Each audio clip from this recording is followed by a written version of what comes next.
Nuestra vida para arrancar. Vamos a buscar nuestras Biblias y en el capítulo Hechos de los Apóstoles vamos a estar dándole lectura a 3 versículos, los versículos 23, 24 y 25 del capítulo 17.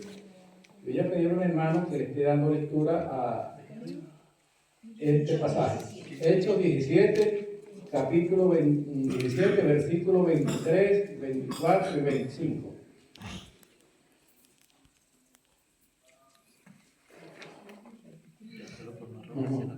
La lectura. Sí, vale. Dice: porque pasando y mirando vuestros santuarios, hallé también un altar en el cual estaba esta inscripción: al Dios no conocido, al que vosotros adoráis, pues sin conocerle es a quien yo os anuncio. El Dios que hizo, ¿sigo? Sí. Vale. El Dios que hizo el mundo y todas las cosas que en él hay, siendo Señor del cielo y de la tierra, no habita en templos hechos por manos humanas, ni es humano por manos de hombres, como si necesitase de algo, pues Él es quien da a todos vida y aliento y todas las cosas. Amén. Aquí podemos tener una base sustentativa para poder garantizar una exposición literal de la doctrina de lo que la Biblia expone como la existencia de Dios. Así vamos a tomar en cuenta el ser de Dios. Y la pregunta hoy en día en medio de la historia, el hombre siempre se ha preguntado por la existencia de Dios. Y todo ser humano, en cualquier lugar, lleva como una idea, un concepto. Dios no es una idea ni concepto, es una realidad desde el punto de vista de un ser, pero desde el punto de vista bíblico, el apóstol Pablo, en este pasaje que leyó nuestra hermana, podemos notar algo, que es lo siguiente. Pablo fue a Grecia y fue a la capital de Grecia, que era Atenas, la gran Atenas histórica de la estructura elegante, estética, fluida, lo que era la expresión de la elegancia de los griegos. Y Pablo era un hombre que tenía 3 culturas, era romano por la parte formativa, educativa, jurídica, ya que era un hombre de la jurisprudencia y pertenecía a los 71 de la Corte Suprema de ese tiempo, de la parte de ese lugar. También era judío por tradición y religión y griego por educación. Tenía una formación cultural inmensa aquel hombre. Tenía 3 culturas y eran las 3 culturas más grandes de ese tiempo: la cultura romana, la cultura griega y la cultura judía. Y cuando él llegó a Grecia y visitó Atenas, vio un lugar donde habían muchos dioses. No olvidemos que Grecia es históricamente el lugar donde estaba el Olimpo, que era el lugar de los dioses antiguos, mitológicos, donde se creían una variedad, una forma impresionante. Y Pablo, cuando llega a Grecia, ve por toda la ciudad que había muchos dioses. Estaban exhibidos allí públicamente los dioses del Olimpo, entre ellos el gran Zeus de la cultura griega. Pero vio algo como un detalle, porque los griegos eran muy inteligentes racionalmente y estéticamente, y ellos pusieron todos los dioses que ellos tenían, pero dijeron: y si hay uno que nosotros no sepamos de él, y pusieron al Dios no conocido. Y cuando Pablo ve el letrero del Dios no conocido, dice Pablo: ese Dios que ustedes adoran sin conocer, les vengo a exponer en este día. Y era una palabra tremenda del apóstol Pablo allí. Por eso la existencia de Dios, cuando hablamos de la existencia de Dios, hablamos del ser de Dios y el lugar que tiene la doctrina de Dios en nuestra vida, como síntesis de una doctrina bíblica. Dios, para la aplicación personal en nuestra vida y hacia tener una base fundamental de la fe. Por eso, al recurrir a la Biblia, que es la fuente fundamental de la revelación de Dios, fue lo que nuestra hermana acaba de dar la lectura. Cuando Pablo dice ese Dios desconocido, porque así le pusieron al Dios no conocido, no le pudieron identificar, no tenía una identidad. Y Pablo dice: les voy a dar a entender, a comprender, a conocer a ese Dios desconocido.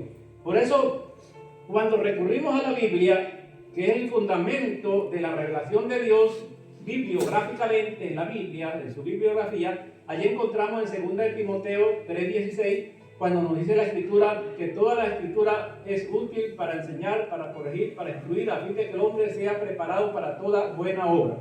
Para establecer desde la Escritura los elementos esenciales de la doctrina, en el testimonio de Cristo encontramos el fundamento, y afirmando que la Biblia es el libro de Dios y por lo tanto única materia de autoridad para establecer las bases de la fe y conducta cristiana. Que esta palabra inspirada hable cada uno y corrija los errores y hace posible que nuestra vida sea una vida de abundancia. Por eso en la existencia de Dios, la gente pregunta, ¿y quién es Dios? ¿Y dónde está Dios? El ateo, cuando Dios mandó a Moisés y a Aarón a visitar al caso del faraón en el tiempo de los judíos que estaban esclavizados en Egipto, el faraón dijo, ¿y quién es Dios? Para que yo le sirva y deje ir al pueblo. De modo que en la existencia de Dios siempre se ha pedido, bueno, presénteme un argumento que me demuestre la existencia de Dios. Y a pesar de que Dios no puede ser demostrado, vamos a decir explícitamente, por una capacidad racional, inteligente, reflexiva, interpretativa de la vida, o matemáticamente, o desde el punto de vista de cualquier razón, hay elementos que nos demuestran que por donde quiera que tú mires, hay rasgos de un paraíso perdido, de un día donde Dios hizo al hombre y hizo un Edén, y que por allí hay rasgos. Cuando tú vas al mar, tú ves el mar, su belleza, su forma de relieve, las cosas más hermosas, y el mar le habla de Dios, nos habla de Dios. Por eso, en los argumentos naturales que demuestran la existencia de Dios, está el argumento cosmológico del cosmos.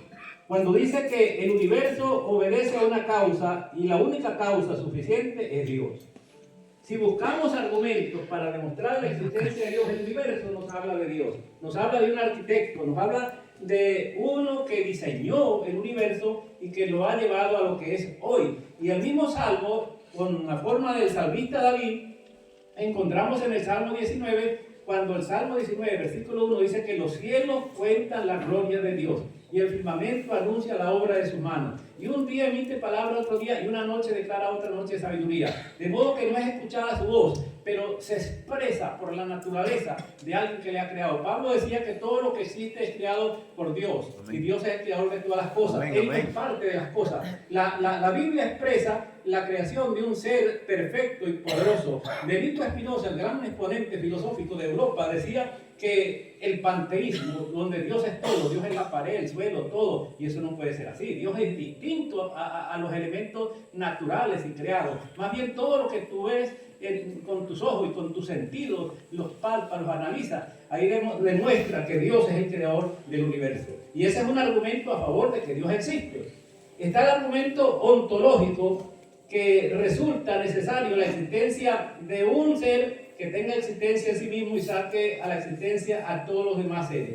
Por eso siempre se ha dicho que ha existido un ser, para muchos desconocidos. Para la lectura que tuvo la hermana al comienzo, que le decían al Dios no conocido, los griegos sabían que había un ser grande y trascendente y poderoso que trascendía la naturaleza, pero no le conocían. Allí hay un ser y hay el argumento ontológico. La palabra onto significa ser y lógico es tratado o expresión del ser. Es la expresión que sustenta aquí la parte de la gramática, lingüística, de los contenidos, de lo que es la parte de las palabras. La ortología, que es el origen de las palabras, que se conoce a través de las escrituras. Entonces, también está el argumento teológico, que el orden y la armonía del universo hacen suponer la existencia anterior y superior al mundo que ha sido programado y ordenado mediante un diseño de una mente muy inteligente, que por lo tanto todo lo que existe tiene un orden en la vida y que Dios es el programador de ese orden de una manera especial. También está el argumento antropológico. El hombre es un ser moral, inteligente, dotado de conciencia y de elementos inclinados hacia la parte del pensamiento. Y en Hechos 17, allí podemos encontrar, cuando leíamos ese aspecto, acerca de lo que Dios ha establecido en la conciencia. Un día, los seres humanos estaremos todos ante la presencia de Dios. Vivieron hombres como Nietzsche, que llegó a decir que Dios ha muerto, que él hablaba de la muerte de Dios, que no había Dios, y Feuermann, que fue un gran pensador alemán, La palabra Feuerman significa arroyo de fuego, a la cual Mar decía que había que sumergirse en aquel arroyo de fuego para quemar los pensamientos que no eran reales. Pero donde podemos ir verdaderamente es al fuego de la palabra de Dios. Amén, gloria a Dios. Que nos purifica, que nos sana, que nos restaura. Y por eso el hombre es un ser hecho a la imagen y semejanza de Dios. ¿Dónde encontraremos que nos explique Darwin, que era la selección natural y el origen de las especies biológicamente? ¿Se acuerdan de los tratados de Darwin, el gran científico? Él decía que en su libro Origen de las especies, que el hombre era descendiente de los animales anteriores que se habían dado, y se decía aún del mono, que era descendiente del mono. Y realmente pues nosotros comprobamos que no, que Dios hizo al hombre a su imagen y semejanza.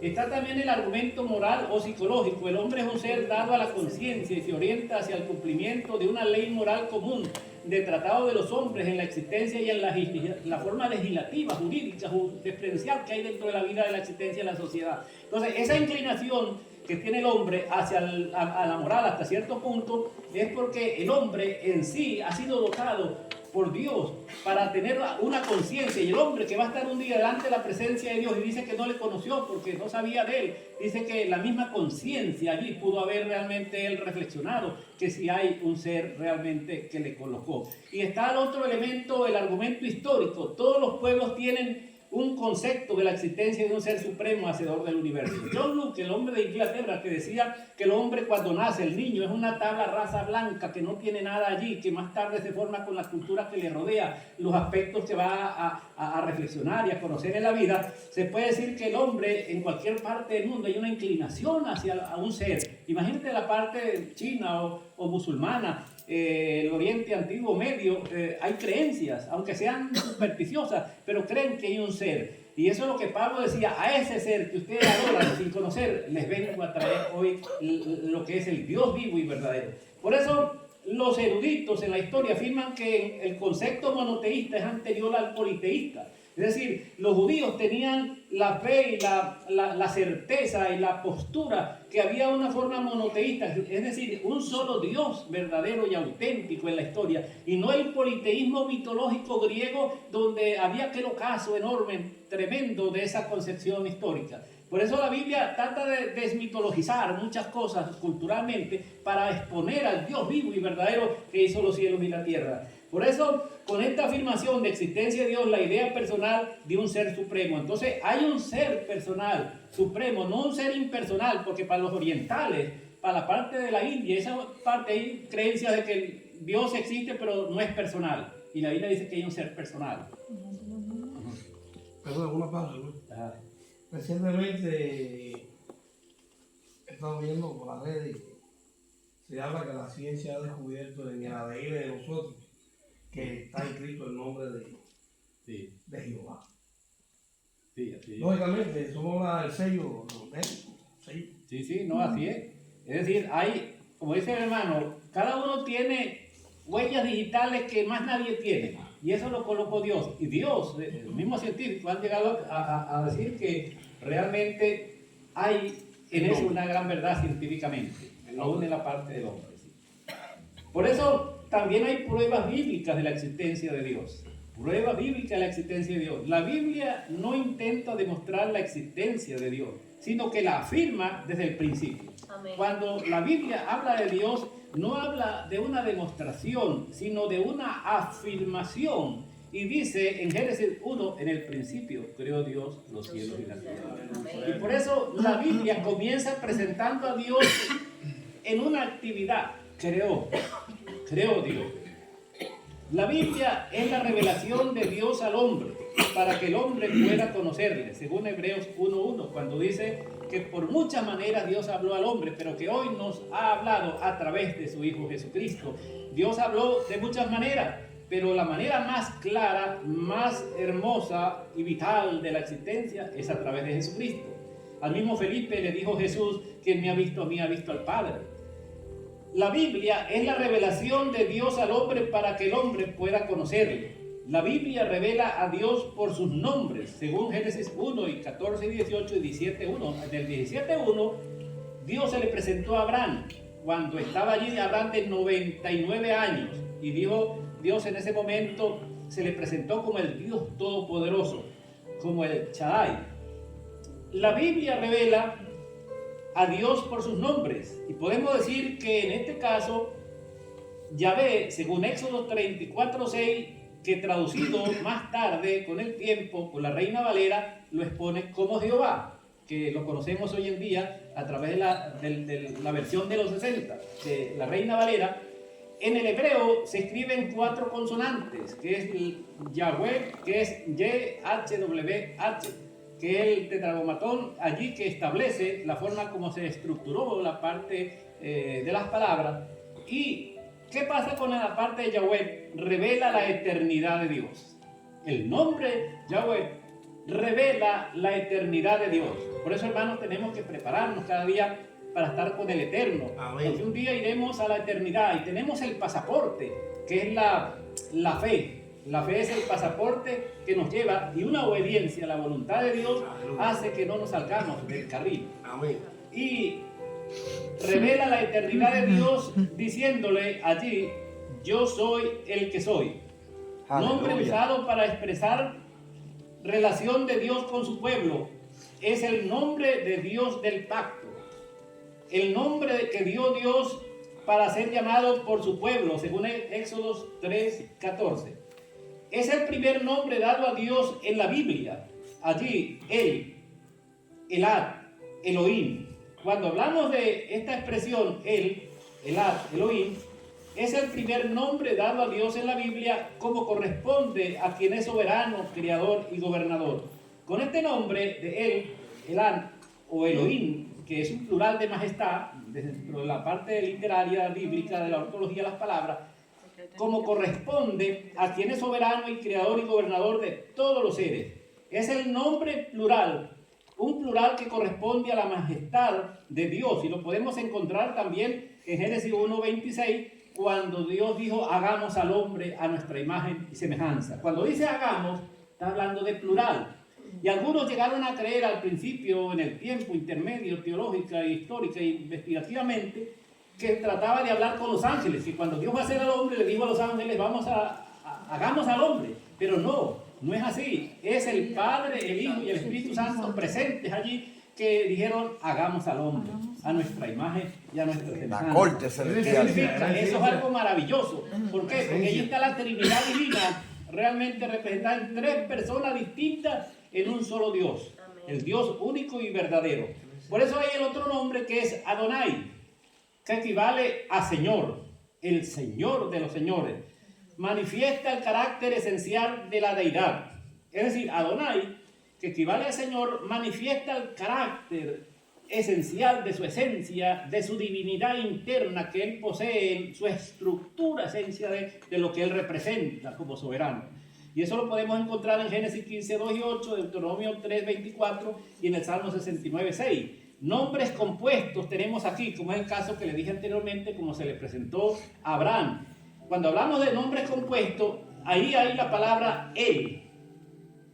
Pero hay que componer, por eso se llama nombres compuestos. ¿Qué significa nombre compuesto? Es como si yo llamara al hermano Luis y le dijera Él.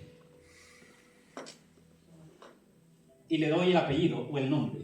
Entonces Dios, Él, cuando dice aquí el nombre compuesto, se está dirigiendo a Dios, pero el Shaddai, para complementar la estructura de la esencia mediante el lenguaje de definición de lo que Él representa. ¿Qué significa esto? Que compuesto con Él significa Dios. La palabra Él es Dios. Se está refiriendo a Dios la Biblia. Y Chad significa, según la parte interpretativa del diccionario, pecho del corazón de Dios, que hace referencia a la plena suficiencia de Dios, que derrama la vida abundante a cada hijo suyo y que obra con todos los seres y con la naturaleza. Está la otra palabra de Elión, de Génesis 14:18. Significa el más alto, el altísimo. Cuando Isaías se refirió a Dios, le llamó también el más alto, el altísimo, el sublime, en otras palabras, en otro lugar, que aparece allí en Deuteronomio 32:8, en Isaías 14:3 y 14, y se expresa también el otro nombre de el Olán, que expresa la eternidad de Dios. Salmo 92. ¿Se acuerdan que el Salmo 90, cuando dice tú has sido refugio de generación en generación, antes que hiciese los montes y todas las cosas, ya tú eras Dios? Una de las cosas más impresionantes que yo mismo a veces he reflexionado es que, bueno, si todo tiene una causa y todo tiene una existencia, pues es porque tiene una causa, pero la causa de Dios, ¿dónde está? Una vez me pregunté, y alguien dijo que Dios tenía Dios tenía su causa. Y yo dije, no, Dios no tiene causa. Y si podemos decir que Dios tiene causa, Él es la causa de sí mismo, ¿ves? Porque realmente Él existe por Él mismo. Él es eterno, no tiene principio ni fin. Allí humanamente no se puede reflexionar en estos aspectos. Expresa la eternidad de Dios según el Salmo 90:12. Y Él tiene los atributos de Dios, atributos de la perfección divina propia de Dios. Dios tiene atributos que corresponden a su eternidad y a su esencia. Y esos atributos es la perfección divina propia de Dios, y podemos clasificar los atributos de Dios en dos partes: incomunicables y comunicables. La palabra incomunicable significa que usted no se puede comunicar, porque eso es algo ininteligible, inaccesible, no se puede acceder hacia él. Pero llamados también ónticos, absolutos y constitutivos, eso le pertenece a Dios. Dice la Biblia en una parte de las Escrituras que las cosas secretas pertenecen a Dios, pero las otras son reveladas para nosotros y para vuestros hijos, porque Dios se da a conocer hasta donde Él se permite conocer. El hombre no puede llegar a las honduras de Dios, porque es algo muy profundo, muy amplio, muy ancho.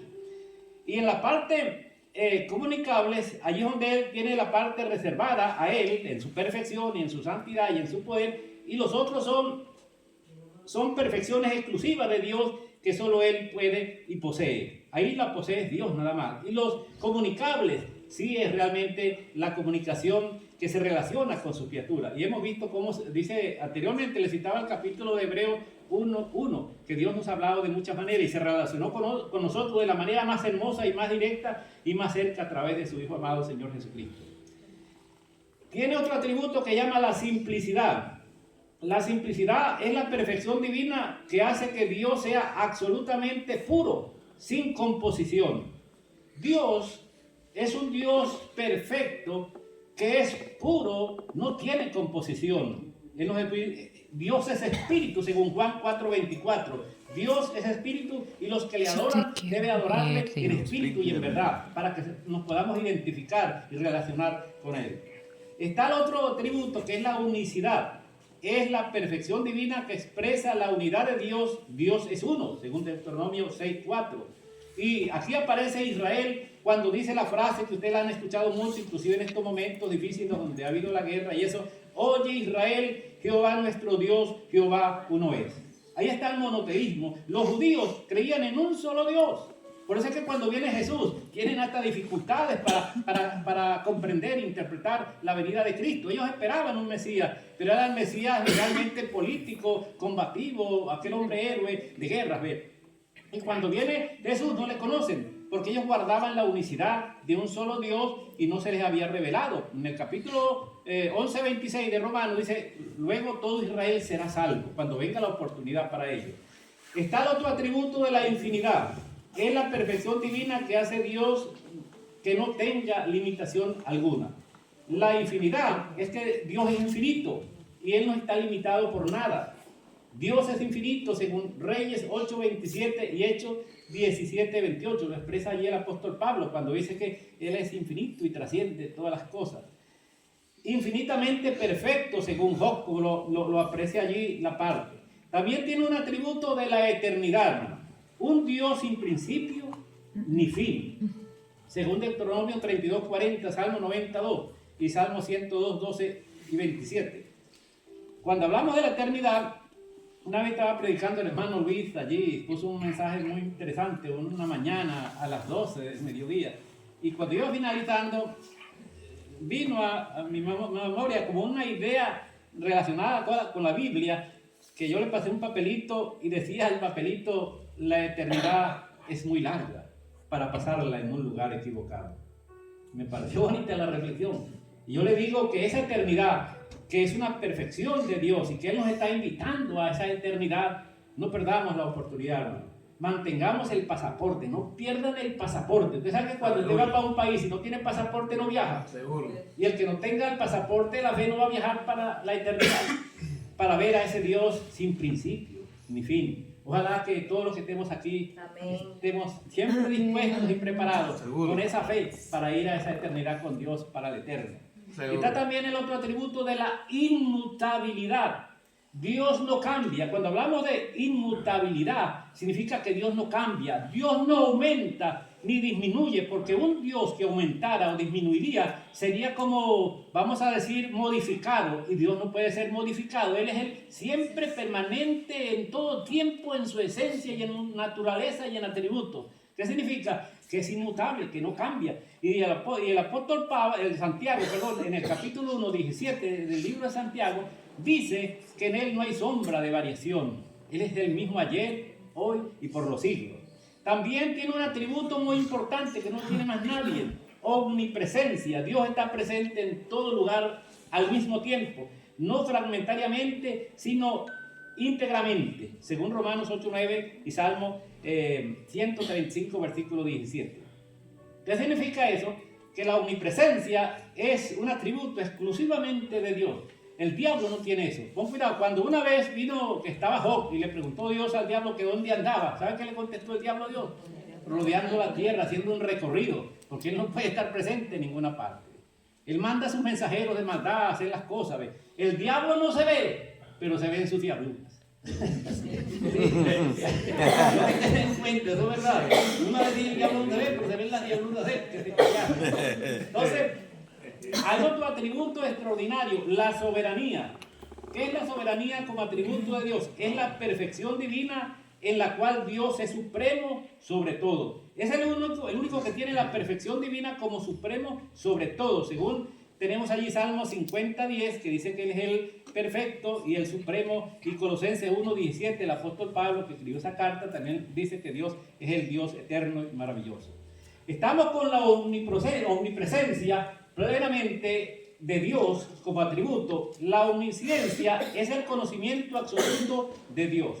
Dios es omnisciente, es el que tiene el conocimiento absoluto, total, que nadie tiene ni nadie posee. Y eso lo expresa y lo expone Daniel capítulo 2 y 22, cuando dice que hay un Dios en los cielos, que tiene un conocimiento perfecto, maravilloso. Ahí está la omnisciencia. También está otro atributo que es la omnipotencia. La palabra omnipotencia, Dios tiene el poder para hacer que se cumpla todo aquello que se propone. Es decir, Él es el único que tiene la facultad, el poder, la determinación de que todo se cumpla, según Salmo 18, versículos 13 y 15. Allí aparece. También tiene un atributo que es muy importante, como todos: justicia. Dios actúa con absoluta rectitud, según Éxodo 20, del versículo 1 al 17. Ese atributo es maravilloso. El profeta Isaías dice que un día la justicia se enredó en la plaza, tropezó con otra cosa y no pudo llegar a tiempo. ¿Se acuerda? Que habla el profeta allí de una manera, porque no olvidemos que Isaías era un poeta tremendo. Es impresionante la forma. Él fue un hombre de Dios y los hombres de Dios hablaron inspirados por el Espíritu de Dios. Muchos de ellos tienen perfiles distintos. El caso de los demás profetas, cada uno estaba en alguna actividad humana que realizaba cuando Dios le llegó, como el profeta Elías, ¿se acuerda? Y Eliseo. Y uno estaba por allá con una yunta de huellas trabajando, y otro estaba en otra cosa, cada uno con un perfil distinto, pero el Espíritu de Dios los capacitó, los preparó, porque Dios primero prepara y manda a las personas para que allí estén de una manera bien formada. El otro atributo, que es uno de los más impresionantes, creo que el que más nos gusta a nosotros, a pesar de que todos son maravillosos, es el amor. El amor de Dios. Hay un libro que dice: el amor de Dios es maravilloso, el amor de Dios es maravilloso, el amor de Dios es maravilloso. Y dice: de Dios. Bueno, ese amor tan grande y maravilloso, no solo que Dios ama, sino que Él es amor, según 1 de Juan 4:19. Mire, ese elemento esencial del amor, el gran teólogo Haskell, yo leí las obras de Haskell y en uno de sus detalles llegó a decir que para él el amor de Dios era aquel atributo al cual él lo sentía cada día cuando él caminaba en la existencia humana. Porque él es, como dice, Dios, como lo expresa Juan en el capítulo 4, 19 de Primera de Juan, que Él esencialmente es amor. Dios es el compañero de fatiga que camina a nuestro lado cada día, en medio de la existencia Y humana. perdón, hermano, en este andar, hasta el final de nuestros días, donde se exhorta mucho que los pobres no se salgan de la senda que debemos andar, todos los días que pedirle perdón a Dios, todos los días pecamos. Pero dice Dios que el amor cubrirá infinidad de pecados. Amén, es muy importante. Cuando usted peque o algo, si tiene que dar amor, dice que aún sabiendo ser lo bueno, hacemos lo malo, estamos cometiendo pecados. Sí. Así que mientras más amor demos, más Dios nos va a perdonar. No, claro, el amor de El Dios. amor es fundamental. Sí, es elemental, esencial. Ese amor que debemos nosotros también compartir, porque amarás a Dios sobre todas las cosas y al prójimo como a sí mismo, le llegó a decir Moisés. No solo que Dios ama, sino que Él es el amor. De acuerdo a lo que Dios nos ponga a nuestro alcance. Así es. Entonces, ahí expresamos algo bueno, que es todo este contenido bíblico de Dios anteriormente expuesto, como hemos reflexionado esta noche y hemos escuchado, nos da una base para nuestro conocimiento de Dios. ¿Cómo conocer a Dios? La iglesia cristiana, por una parte, confiesa que Dios es incomprensible, pero por otra que puede ser conocido, y que conocerlo es un requisito absoluto para ser salvo, porque tenemos que acercarnos a Él. Admite la fuerza de la pregunta de Sofar. ¿Quién era Sofar? Aquel hombre que estaba con Job y preguntó de esta manera: ¿descubrirás tú los secretos de Dios? Sofar llegó a expresar allí en Job: ¿será que tú descubrirás los secretos de Dios? En Job hay partes que reflexiona Job como decir: hay lugares donde el pie del hombre no ha pisado y espacios donde ave no ha volado. No olvidemos también a Job, un gran hombre de la poesía y del pensamiento sapiensal, impresionante, estético, bello, elegante. Y aquel hombre más inspirado por Dios, imagínate, llegó a decir esa frase que la tenemos cada día en medio de nuestra vida, en medio de la existencia que nos encontramos perfectamente cada día con Él en medio de la historia humana. De modo que encontramos en la Biblia cosas maravillosas que nos llevan a tener en cuenta que en ese conocimiento, que es la palabra en primer lugar, llegamos a entender el conocimiento claro de Dios. Y aquí podemos decir, admite la fuerza de la pregunta de Sofar. Claro, uno no puede descubrir los secretos de Dios, eso es imposible. ¿Llegarás tú a la perfección del Todopoderoso?, le dijo Sofar a Job. Que no puede llegar. Y siente que no encuentra respuesta a la pregunta del profeta Isaías también. Isaías dijo en el capítulo 40, versículo 18: ¿a qué pues me haréis semejante a Dios? ¿O qué imagen le pondréis para saber que es Él? Pero al mismo tiempo presenta la declaración de Jesús: y esta es la vida eterna, que te conozcan a ti, único Dios verdadero, y a Jesucristo al que tú has enviado. Juan 17:3. Aquí encontramos que este es la expresión, y Juan 5:20 es un pasaje que hasta a mí se me quedó con los años, hasta el día de hoy, en aquella parte de aquel hombre, cuando dice en el 5:20: y sabemos que Él ha venido de parte de Dios y nos ha dado entendimiento para conocer el verdadero, y nosotros estamos en el verdadero, en su Hijo Jesucristo. Este es el verdadero Dios y la vida eterna. Jesús expresa allí que Jesús es Dios. Hay un misterio allí, porque tenemos el Padre, el Hijo y el Espíritu Santo. Tenemos tres personas distintas en un solo Dios, una divina Trinidad, y Jesús dice que Él es el verdadero Dios y la vida eterna, porque la esencia de Dios no está dividida. Es la esencia, su constitucionalidad de Dios no está dividida. Y por eso es que desde el punto de vista podemos decir que Él es un Dios único. Y como decían los judíos: oye Israel, a Jehová uno es, porque uno es Dios. Se manifiesta de manera diferente en tres personas distintas, pero allí está realmente Dios obrando poderosamente para nuestro bien. Aparece también, surge la pregunta: ¿cómo puede el hombre, con todos sus errores reales y posibles, llegar hasta un fundamento inquebrantable y permanente? ¿Cómo puede el hombre comprender estas cosas? Porque decía, había otro teólogo, Calvar, que él decía: hay un misterio aquí. El vecino mío no cree en Dios y yo creo en Dios. ¿Qué es eso? Y decía: estamos a las puertas de un misterio. La fe es un don de Dios, hermano. Si tú buscas en Corintios 12, 13 y 14, de los dones del Espíritu, la fe es un don de Dios. Por eso, justificados por la fe, del hombre no puede venir nada bueno. San Agustín decía, de mí no hay nada bueno. Si algo me pertenece a mí es mi pecado. Si de algo soy propietario es de mi mal. Porque todo bueno viene de Dios. Y eso lo dice Santiago. Todo don perfecto proviene del Padre de las luces, del cual no hay sombra de variación. Amén, amén. De modo que nuestro propósito es afirmarnos en la verdad y desde el punto de vista mantener nuestros pies en la roca inconmovible que es Cristo. Amén. El fundamento inconmovible es Cristo. Todo lo demás arena es. Amén. Se lo lleva la corriente, se lo llena, como usted ha visto ahorita las cosas. Hace poco, uno no puede entender estas cosas, son cosas que pasan. Pasó en República Dominicana, que de repente se vino algo allí, o como se vienen los terremotos y las cuestiones. Porque este mundo pues está en dolores de parto y quiere también ser liberada la tierra. La tierra recibe mucha guerra, mucho crimen, muchas cosas, mucha sangre, mucha maldad. Y nuestro propósito es afianzarnos en la verdad. Y conocerán la verdad y la verdad los hará libres. Por eso, no apartar nuestros pies, nuestro corazón de la roca inconmovible que es Cristo. Amén. Y por eso Amén. podemos decir en esta tarde, en esta pequeña reflexión de estudio, dos cosas muy importantes. Número uno, lo que se puede en general decir, se puede decir claramente. Y número dos, de lo que no se puede hablar, se debe callar.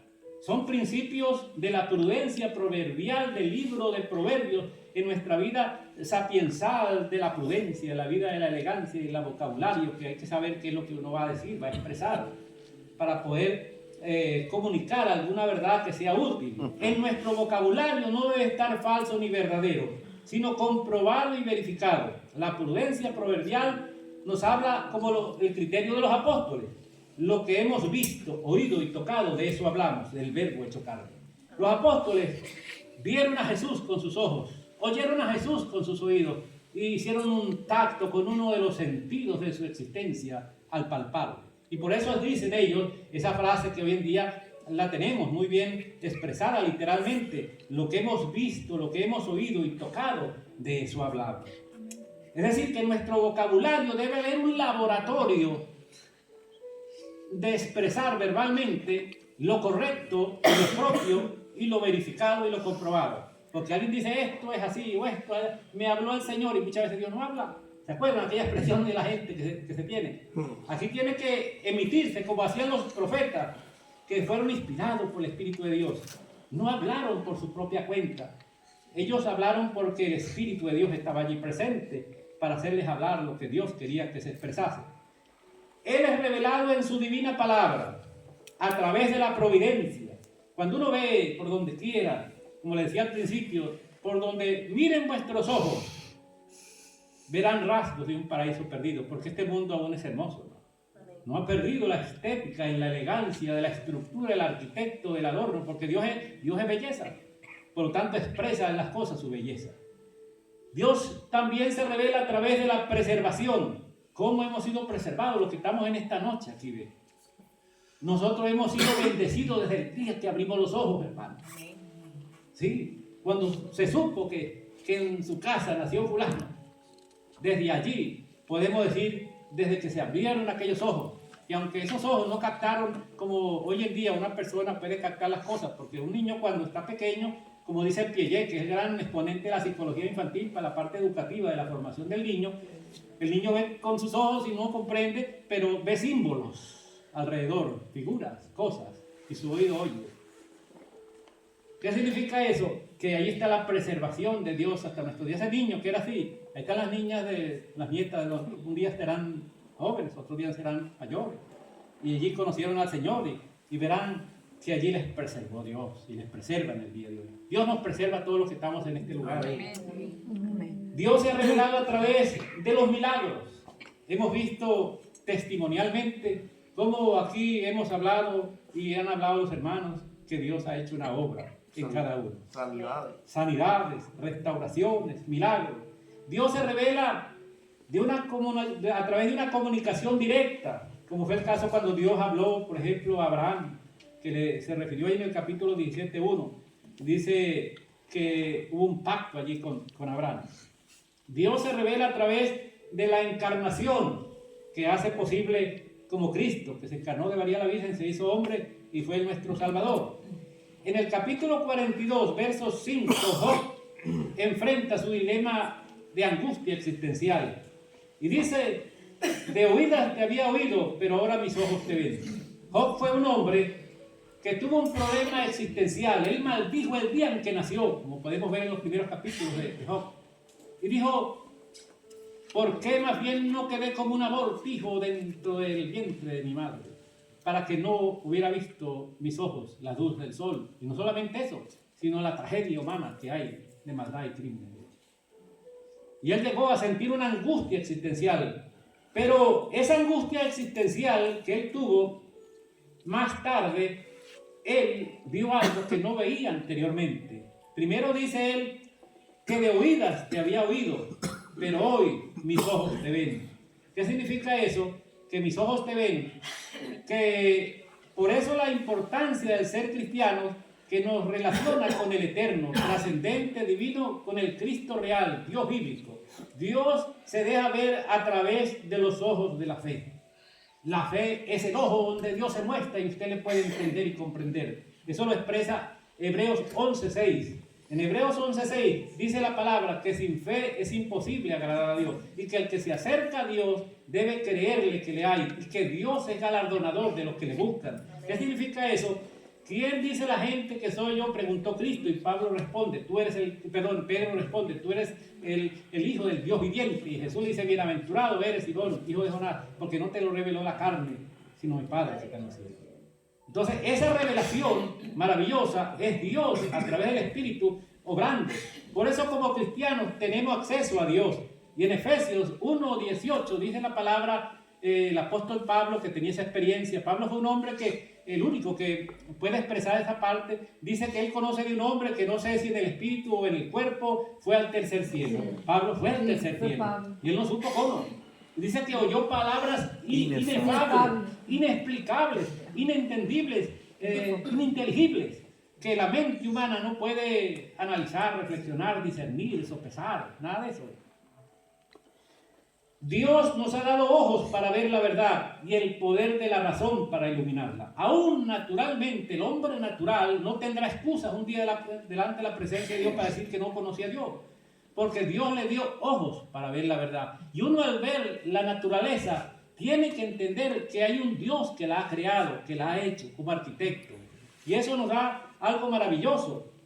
Dios nos ha dado ojos para ver la verdad y el poder de la razón para iluminarla. Cuando usted ve las cosas, una vez que las ve, las percibe por la vista, eso da un orden, como sabemos científicamente, en el metabolismo y la fisiología y las cuestiones psicológicas y cognitivas, que va a un lugar a la cual, desde el punto de vista, la persona comienza a hacer uso de la razón para poder iluminarla, eso que ha visto, y poderlo entender. Por eso, la cosa maravillosa, aún de los ojos naturales, pero más allá del ojo natural, dice que debemos, como se dice, que Dios nos dé acceso a esa luz maravillosa. Por eso, en el 1:18, la lámpara del cuerpo, dijo Jesús, era el ojo.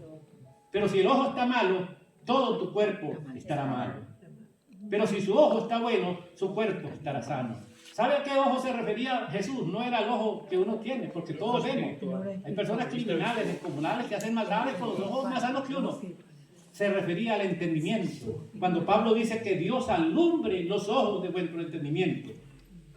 Y eso es lo que tenemos que hacer. Y en 2 de Pedro, capítulo 3, versículo 1, dice el apóstol Pedro, para que tengamos un limpio entendimiento. Es decir, cuando el creyente le pide, pidámosle a Dios. Hay un pasaje que me gustaría que usted hasta lo anotara o se recordara de él, que es hermosísimo. Capítulo 9:11 de Lucas. 9:11. Creo, si no lo olvido, esto ya lo leí, me impactó mucho. 9:11. Que dice, si quiere alguien lo puede leer en este momento. ¿Sí? Es un buen versículo. 9:11 de Lucas. Vamos a ver si lo leímos. Lo supo, le siguió, dice. Lucas 9:11. Y cuando la gente lo supo, le siguió. Y entonces él Ahí, sí. y él les recibió y les hablaba del reino de Dios y sanaba a los que necesitaban ser curados. Eso significa que cuando usted oye a Jesús, usted tiene que seguirle. ¿Se acuerda del Cantar de los Cantares en el capítulo 5, donde llegó el esposo a visitar a la esposa y la esposa se había acostado y ya estaba desnuda y le contesta a ella cuando le toca la puerta? Le dice, no, yo estoy ya durmiendo, me he acostado, he lavado mis pies y él le sigue insistiendo, tocándole la puerta. Y resulta que dice, ábreme, amiga mía, del rocío de la noche, está mojando mis cabellos, dice allí. Entonces ella, oye, puso la mano y parece que los judíos usaban como un ungüento de la esencia que daba perfume a la manera donde pasaba, distinta a la de hoy en día, del atomizador y la cuestión, con las formas naturales que ellos usaban, y ella conoció el olor de la fragancia de aquel hombre, que era su esposo. Y se paró de la cama y fue a atenderle, pero cuando abrió la puerta, no estaba. Y se fue, aquella mujer se vistió, se fue por la calle y comenzó a preguntar a la gente, ¿han visto a mi amado? Y vieron a la guardia y a los guardas de la ciudad y le preguntaron, ¿usted han visto a mi amado? No. Entonces dice ella al final, si lo ven, dígale que estoy enferma de amor. ¿Qué significa eso? Que el que conoce a Dios, tras su hablar se fue mi alma. Lo que dijo el Cantar de los Cantares. Tras su hablar se fue mi alma. Esa mujer, enamorada de aquel hombre, según Cantar de los Cantares de la Biblia, el capítulo 5, dice que tras su hablar se fue mi alma. Tras el hablar de Cristo, nosotros nos vamos detrás de él. Amén, gloria a Así Dios. es. Sí, es difícil detenerse. Y por eso, ¿se acuerdan de Mateo, el cobrador de impuestos? Que Jesús le dijo, sígueme. Y él dejó todo y le siguió. Y Jean Baltasar, aquel teólogo alemán, llegó a decir que tenía aquellas palabras que fueron irresistibles para aquel hombre tan radicalmente materialista como era el cobrador de impuestos, que estaba allá en la parte de los judíos, pero que le servía a los romanos. Y dice, se fue tras él y nos siguió. Hermano, Perdona que te corte, pero no me gusta ser muy egocéntrico. Pero me vino a la memoria Ronald Reina. Estaba en la iglesia metodista yo hace ya 30 y pico de años. Tenía 35 años yo. Mi madre, tiene 35 años, no conozco estos nietos. Yo quería casarme, yo andaba andante. Y yo hablaba con el pastor, andaba para arriba y para abajo, ¿no es verdad? Donde quiera. Y un día el pastor en medio de la iglesia me dijo, ¿tú quieres casarte, no? Enamórese primero de Dios. bien. Y entonces pues ahí vino cuando conocí a Reina, que me casé, me bauticé, pero primero hubo que enamorarse de Dios. Amén. Cuando tú te enamoras de Dios, vienen las cosas por añadidura. Sí, aquí, ¿verdad? Hemos tenido experiencia de eso y pues, Amén, ¿verdad? Podemos decir, yo podría agregarle algo a lo que dijera, hermano, ama y haz lo que quieras. Yo cuando escuché esa frase dije, es peligroso, no. El que ama de verdad, todo lo que hace va a ser inspirado por el amor y no va a hacer nada difícil. Por eso podemos decir, ama y haz lo que quieras. ¿Por qué? Porque el amor de Dios le va a llevar a hacer lo correcto. perfecto nunca vamos a hacer. Lo perfecto, así es. Perfecto. Y entonces podemos decir con toda claridad, ya para finalizar en esta parte final, Dios nos ha dado ojos para ver la verdad y el poder de la razón para iluminarla, puesto los ojos en Jesús, autor y consumador de la fe. Por eso Dios te dice en esta tarde, hermano, levántate y resplandece, porque ha venido tu luz y la gloria de Jehová ha nacido sobre ti. Y diga como dice, mi casa y yo serviremos a Jehová. Amén. Que allí Gloria a debemos Dios. tener siempre. Y tu salvación se encienda como una antorcha, hermano. Oh profundidad de la riqueza de Dios, cuán insondables son sus juicios, inescrutables sus caminos. 11:33 de Romanos, del apóstol Pablo. La verdad que las profundidades y las riquezas de Dios son realmente indescifrables. Cuán insondables son sus juicios, inescrutables sus caminos. Frente a todo eso, ¿cómo debe el hombre en realidad, una y pluridimensional, pensar a Dios? La fe en Dios se verifica en la práctica. Es allí donde nosotros conocemos a Dios en la vida real. Toda teoría es gris, hermano. Solamente es verde el árbol de dorados frutos que es la vida. Esta vida no es de saberes, hermano, sino de sabores. Saber a qué saben las cosas. Probarlas para ver si allí hay una realidad auténtica. Y el testimonio, en esta parte final, una muchacha que iba a graduarse de presentar la tesis de biología, me dijo, hermano, y usted que lee la Biblia, yo quisiera como también colocar algo en la tesis de la Biblia, del origen de la vida. ¿Cuál es el origen de la vida para ustedes los cristianos? Y ella iba a presentar en biología la tesis que tenía la parte final en su carrera. Y ustedes saben que la palabra biología tiene dos partes que se componen. Bio es vida y biología es tratado de la vida. Y yo le cité una parte de la Biblia que dice, así como el Padre tiene vida en sí mismo, así le ha dado al Hijo tener vida en sí mismo. Así como el Padre tiene vida en sí mismo, dice el mismo Dios, también le ha dado al Hijo tener vida en sí mismo. La fe en Dios nunca puede tratarse únicamente de sentimientos o sensaciones irracionales, pero tampoco de doctrinas y dogmas formuladas. Muchas veces nosotros sentimos algo que de repente puede ser que no sea de Dios. A veces, mire, dice, me esconde, que se me pone la cosa aquí, ¿se acuerdan? A veces, eso pueden ser cosas muy humanas y muchas veces de repente puede ser lo contrario. Debe tratarse más bien de la fe. Por eso dice, el justo por la fe vivirá. Sin fe es imposible agradar a Dios. Moisés se sostuvo como mirando al invisible por fe. Por eso hay momentos en la vida en que todo tiende a ser débil y frágil, como yo le decía hace rato en la ciudad de República Dominicana. Para un dominicano en este momento puede decir quizás hay momentos en la vida en que todo tiende a ser débil y frágil, que lo único que da seguridad es Dios. Amén, amén.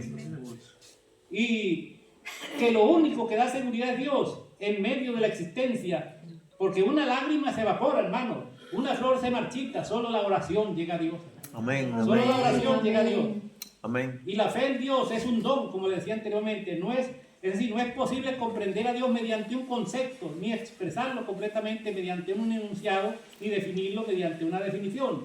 Dios es incomprensible, inefable e indefinible. Por eso la fe en Dios es un don. Y la fe es el ojo donde Dios se muestra y usted lo puede entender y comprender a través de la fe. Porque dice en hebreo, sin fe es imposible agradar a Dios.